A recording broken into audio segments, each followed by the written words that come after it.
thank you all for joining us. Why don't we just start and ask the basic question of what's so good about bipartisanship? I mean, we talk about it as if it's a great thing, but the British seem to be doing okay, and they don't have bipartisanship. The Parliament votes on party-line votes, so is bipartisanship such a great thing? Governor? Well, first I'll say that partisanship is a good thing, and that is Governor Murphy and myself, we're of opposite parties. We contend with each other in the political landscape, and I respect that, and there's a reason for a division of parties in terms of fundamental differences, perhaps of philosophy. But bipartisanship really comes into play, particularly as governors, and should be for any leader, once you get elected to office. So you fight in the trenches, and then you come together, and I think that's what's unique about governors is that we're problem solvers. And if we get away from being problem solvers in our society, we fail to meet the needs of our citizens. And so, to me, that's where partisanship slows down and bipartisanship kicks in. Governor, you were a member of Congress before you were governor, and it seemed to be in those days there was more so-called bipartisanship. Do you think that it's just gone away in Congress? Bipartisanship is a thing of the past, the way Congress operates today?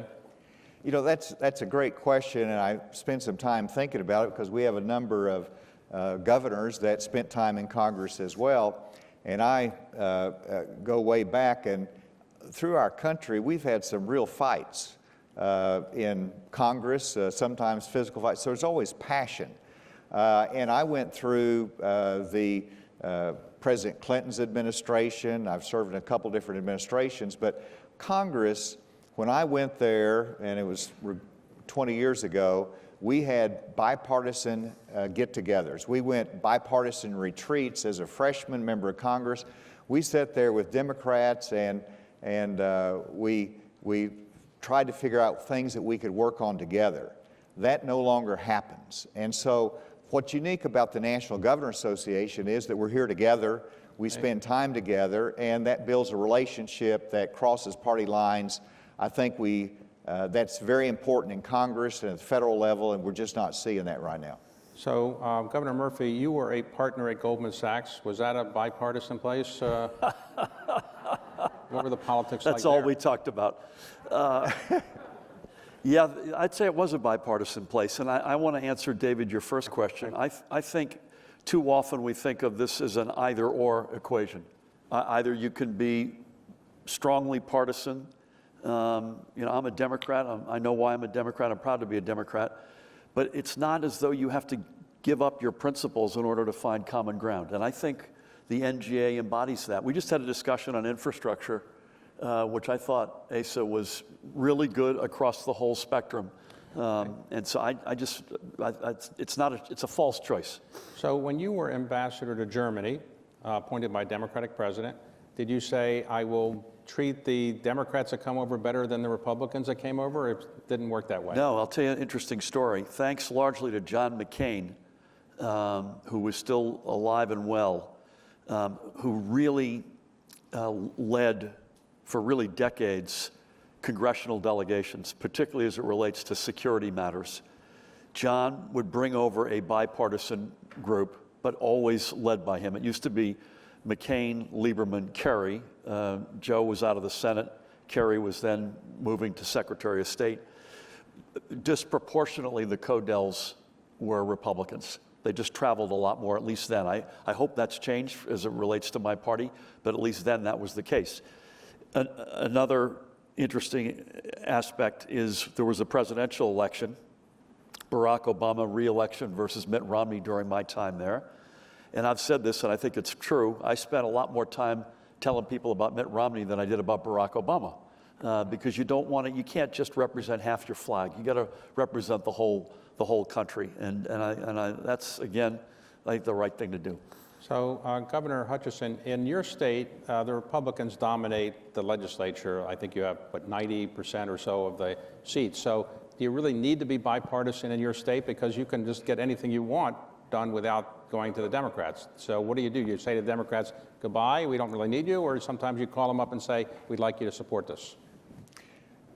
You know, we do have, it's a very red state. All of our federal delegation are Republicans in the legislature, as you pointed out, super majority of Republicans in there.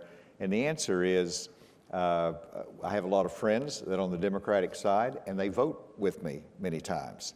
And my door is always open. I have a policy that if any legislature wants a meeting with me, they got it. And that's whether they're Democrat or Republican. And it's one, you know, I try to include them early on in what's going on. To me, a bipartisan is best reflected whenever they're together working on, early on substantive legislation. Too often now we have, you know, one side prepare the substantive legislation, and then we go to the other side and say, make it bipartisan by voting for it. Now, that's not ideal, but that's what happens many times. And so I think we have to work on that early inclusion when we can.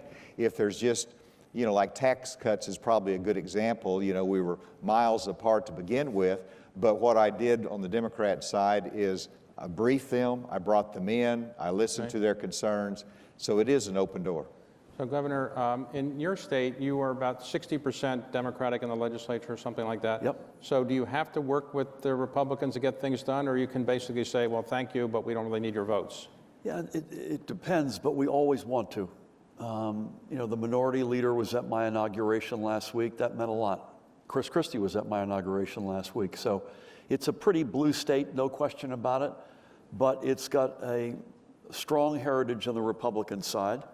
You think of Governor Tom Kean, Sr., Christie Todd Whitman, Chris Christie, New Jersey, like Massachusetts, where I was from originally. I'm not sure Charlie's here.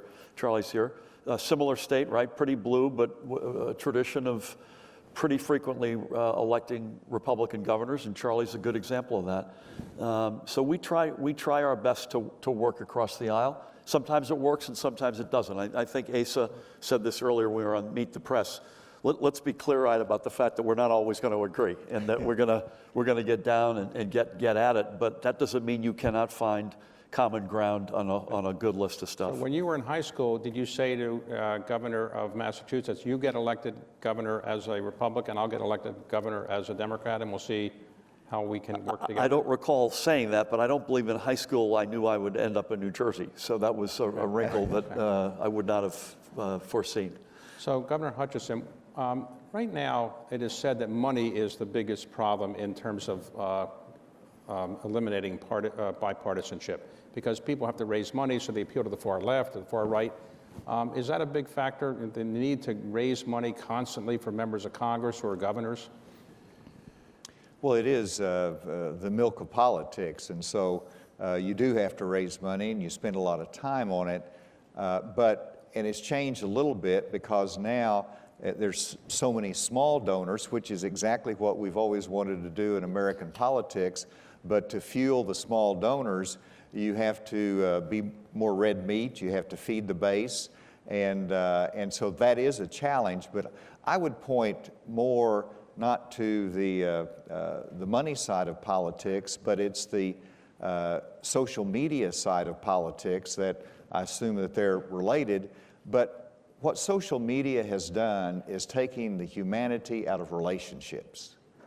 And when you take the humanity out of relationships, it becomes very difficult and cruel and goes against a bipartisan structure or even a humane structure. And so that's what groups like this do, and the personal interaction, it brings humanity back together in the political world, and we have to have more of that somehow. So you haven't seen a lot of bipartisan social media sites, I guess, right? No. No, and I don't feel like I'm treated in a very bipartisan way in my social media account. I get equal hatred from both sides, it seems like. So it's very bipartisan in the dislike of me on social media. Governor, when you were a member of Congress, it might have been different then, but it is said that members of Congress spend, the House at least, maybe 40% of their time raising money. And of course, they have to leave the House, they have to go in offices outside of the House official building. But is that a big problem? They have to spend so much of their time raising money? They do. And not only do they spend time raising money, but it's also the limited time that they spend in the social network, as I've mentioned. It used to be that you represent from Arkansas in Congress, you would actually live here. Former Congressman Ed Bethune talks about and built all the relationships, but now it's 3 days in and you're back in your district, and so you're isolated from everyone else that you work together day in and day out. And so when you're up here, it's a very limited time and you do have to raise money, but I don't think any of that is a reason not to have some bipartisan relationships. And that's what you've got to be able to develop. And in fairness, on the Senate, I think you have a little more collegiality. They've served together longer. You have some relationships. I saw Senator Durbin today on one of the TV shows, and Senator Portman. And, it's so nice to be able to see the gentlemanly conduct between them. I wish that would be reflected more across the board. But, people get the little nuances of civility are important in politics. Amen. And that is the institutional regard for my colleague. I'm a trial lawyer, and so I'm used to that professionalism in the courtroom where you treat each side with dignity, where you serve the cause of justice. Well, we're on different sides in the political arena, but we still serve our country. That's just got to be fundamental. Governor Murphy, do you get a lot of people coming to your office saying, I want you to be more bipartisan? We need more bipartisanship. Does anybody ever come in and say that? I'm going to quote somebody who I didn't vote for or support, but Richard Nixon used to talk about the silent majority. And I think that's a point that has to be made. I think there's a whole block of folks out there in both parties and in independents. And in New Jersey, independents are about as big as either of the registered parties, who are desperate for us to find common ground and to get along, to make progress clearly, right? So they don't want us just to get along and stall. They expect us, and I think in this respect, governors have never mattered more. So it's probably not the folks who are screaming or knocking on my door, but I just feel, and I think there's a fair amount of evidence, there's a very big chunk of our country that is desperate for us to find common ground. Let's suppose President Biden is watching right now on C-SPAN and he says, hey, I really want bipartisanship. Governor, can you give me some ideas on how I can get more bipartisanship in Washington? And same with question for you, Governor. What would be your suggestion to the president and what he could do? I want Governor Murphy to go first on this. Okay. Yeah. I don't have the experience in Washington that Asa has, so I have to say I'll give you my best. Listen, I think whether you voted for him, support him or not, this is not a flamethrower, right? So this is a guy who tries to find. He's been in Washington for 40-odd years. He's in this line of business for the right reasons, and I just at every step of the way trying to do the right thing.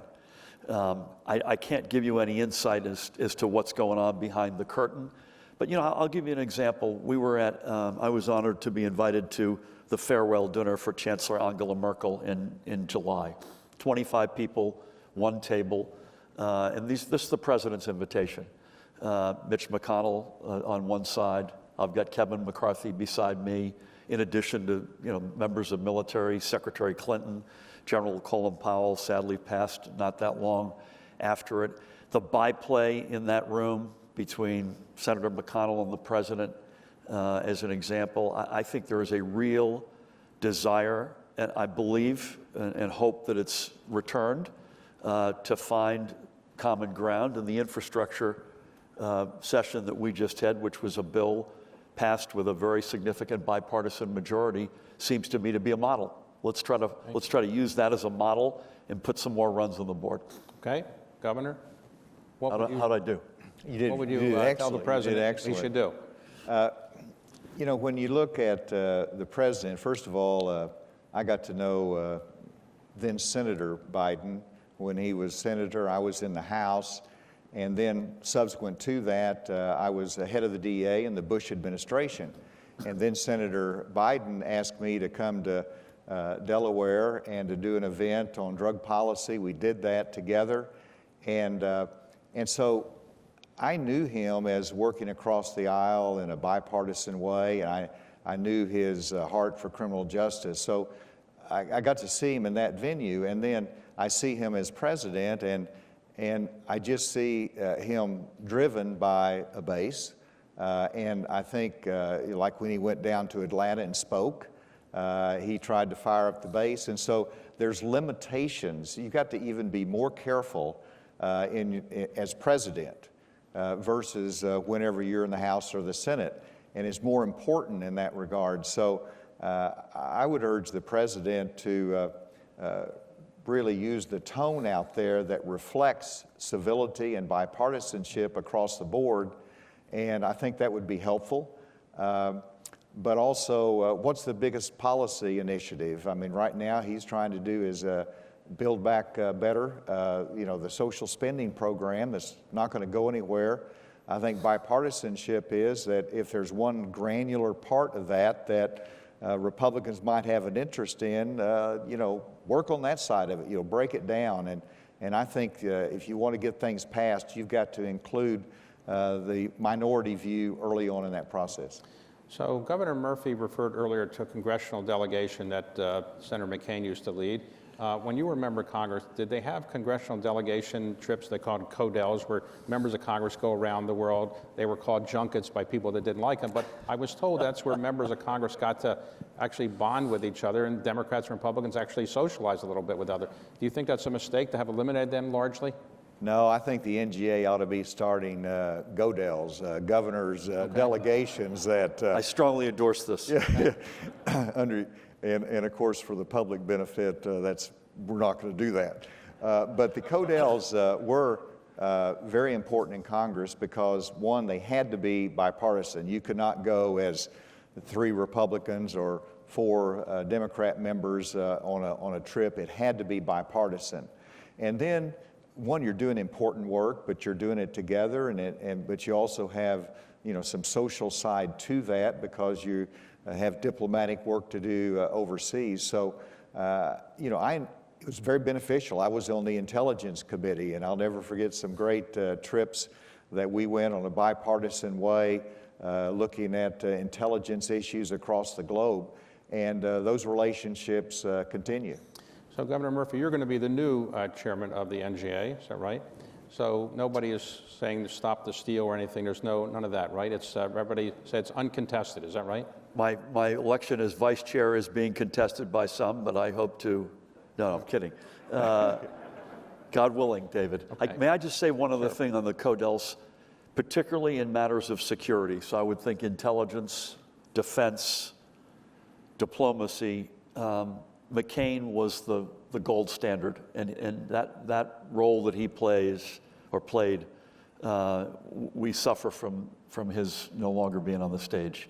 He was the quintessential, let's show the world America at its best. Now, the NGA is famously bipartisan or nonpartisan. So why is that? How have you been able to do that? Why aren't you having political fights all the time here? You seem to be, you know, shifting between the Democrat and Republican in terms of leadership. Nobody's throwing food at each other. There's no problems here.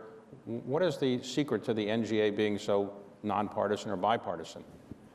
We're governors.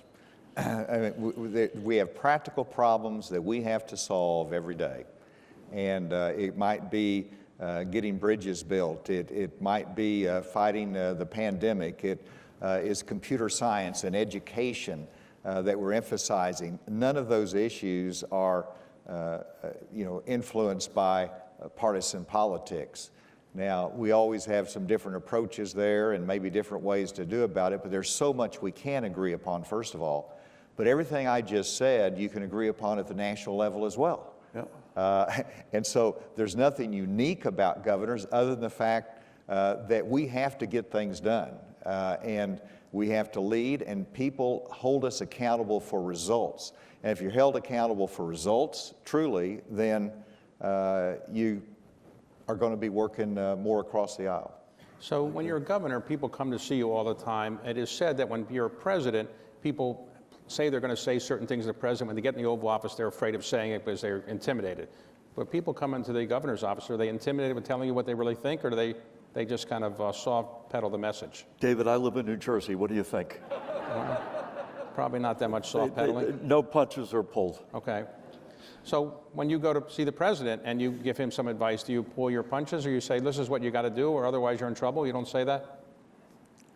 Yeah, I think we're pretty frank. I wouldn't say necessarily to the president all the time, but we're pretty frank. We've got a good relationship with his team, as we did with President Trump's team. And I think an element of that good relationship is we are very straight with each other, including where we think they're making a mistake. And by the way, they'll not be bashful about us. That's the more frequent day in and day out. This notion that you're on with the president all the time, at least in my case, is not the reality as much as he's there when you need him, as was President Trump, I might add. But the teams, you're in a constant dialogue at all levels, and I think it's a very frank relationship. So, Governor, very often governors have emergencies in their states, hurricanes, floods, or whatever. When you have those kind of problems, do you detect the difference between the Democratic response from a Democratic president or a Republican president? Generally, no. But let's relate it to the pandemic. Just generally no. What about all the time no? Well, generally, no. Okay. But I think there's some lessons we can learn from the pandemic, though. Okay. And that is, first of all, both administrations have worked with the opposing party very well. I recall the calls with President Trump, with the governors participating, and it sure looked to me like they provided just as much aid to New Jersey and New York and the Democratic states, and there was no favor. They just worked with us. But the same thing could be said about the President Biden's administration, that you know, I get just as great a response as a Republican and a Democratic administration, and there's not any favoritism that I see, you know, in terms of those kind of responses. Now, there are some differences philosophically between those two. That's probably not as much true in terms of hurricanes and tornadoes, but there's been some philosophical battles in terms of the pandemic. But there is a difference in sometimes the response capability of an administration, but that's not partisan, that's competence or management skills and the team you put together. I'd add FEMA as an example to that. The relationship that we've had with FEMA in the last administration and this administration has been strong across the board. Nobody ever asked us what party we were in, and they were there. When you are meeting with people that come into your offices, do either of you know for certain whether somebody coming in is a Democrat or Republican? Let's say it's a business person or just a citizen. Do you ever make sure you know whether they're a Democrat or Republican, or it's not your major focus? I mean, if they're elected, you know, right? Or if they're prominent in their party, you know. But it doesn't come up for me. I mean, if they've got a need, you want to hear them out and try to help them. Well, you know, and that's where, to me, politics is about addition. So if I have somebody that comes in and I might know that they supported my opponent or they're on the other side, you want to help them because you want to show them that we can get things done. And that's part of being in a small state, perhaps, but that's politics is about addition. And so, no, we don't check, and particularly when it's the public comes in. Obviously, you have no clue who they are, and that's who you want to be responsive to. So do you ever get people in your party saying, don't be so nice to the Democrats, or just, you know, make sure you ignore them? Does that ever happen? Yes. It happens. Well, can you name the specifics of people that? No, but here, I'll tell you this, and there's the, you know, in Arkansas, we've always operated fairly bipartisan or just trying to get things done, but, you know, now, you know, you have to have a Republican sponsor on a bill if you want it to get respect and to get it passed. And so it's more difficult for the minority to have the lead idea and to get it through and to get the support that it needs. And so you have some that say, I'm not going to support that because you got the other party on it. And, you know, you have, that's even magnified in Washington, of course, traditionally. You know, if the Republicans are in charge, usually the Republicans lead on the bill, and it's hard to get Democrats on it and vice versa. And that's where I think we have to work is I don't want our state to operate in that, in that manner as we see in Washington. Before we ask some other governors for comments, I just ask a final question of each of you. So, Governor, you were a partner at Goldman Sachs, then ambassador to Germany, now governor. Is this the best job, better than being a partner at Goldman Sachs or better than being ambassador? And what's the biggest challenge today, in your view, to being a governor of a state like yours? I think it is the job of a lifetime, and that should not denigrate the experience of representing our country overseas, in my case, to a great ally in Germany. But being, when you're an ambassador, policy is made in Washington. You can contribute to that policy, but it's made in Washington and you execute. So you've sort of got the front end of the job. As governor, you've got the whole shoot match front to back, and you see a straight line between I took this action and this is a life that I impacted. The biggest challenge, I think, we're still, thank God it's better, and knock on wood, it continues to stay that way, but get through the pandemic, get this thing it's such that we can live with it and make sure that we've got an economic recovery and a recovery of our kids, particularly in their learning loss. I think that those are the big challenges before us.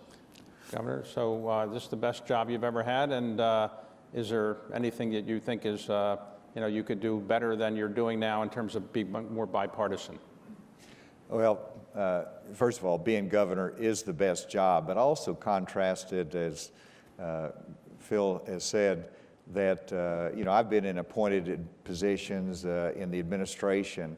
There's nothing more liberating and powerful than being elected by the people of your state. And that's true whether it's Congress or whether it's governor. And so being elected is liberating, it's empowering, and people think it's more constraining, but to me, that's part of what makes it the best job.